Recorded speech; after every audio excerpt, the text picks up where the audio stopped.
Salah satu permasalahan di negeri ini adalah kesejahteraan yang tidak merata. Capaian pertumbuhan ekonomi beberapa tahun terakhir hanya dirasakan kalangan atas. Sebaliknya, permasalahan perekonomian di negeri ini dirasakan oleh rakyat-rakyat kecil. Hal yang sama yang terjadi di Indonesia. Didukung dengan data jumlah penduduk miskin yang mencapai 1,5 juta jiwa menambah kemungkinan terjadinya kesenjangan ekonomi sampai pada masyarakat modern saat ini.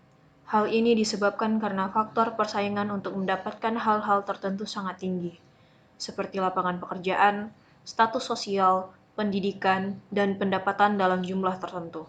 Semakin tinggi kelas sosial seseorang, makin mudah pula ia untuk mengakses hal-hal tersebut dibandingkan dengan orang-orang di kelas di bawahnya.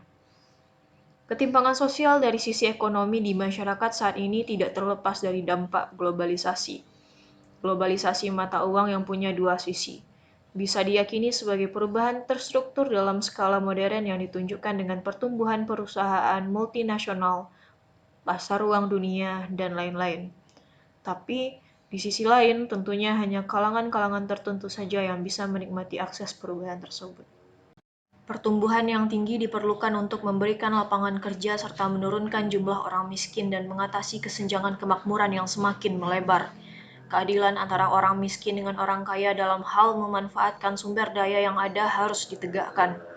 Hal-hal tersebutlah yang menyebabkan kesenjangan ekonomi memperhambat pertumbuhan perekonomian di negeri ini. Tidak hanya dari segi ekonomi, namun sosial pun memberikan pengaruh yang besar, yakni adanya kesenjangan sosial antara seluruh masyarakat di Indonesia.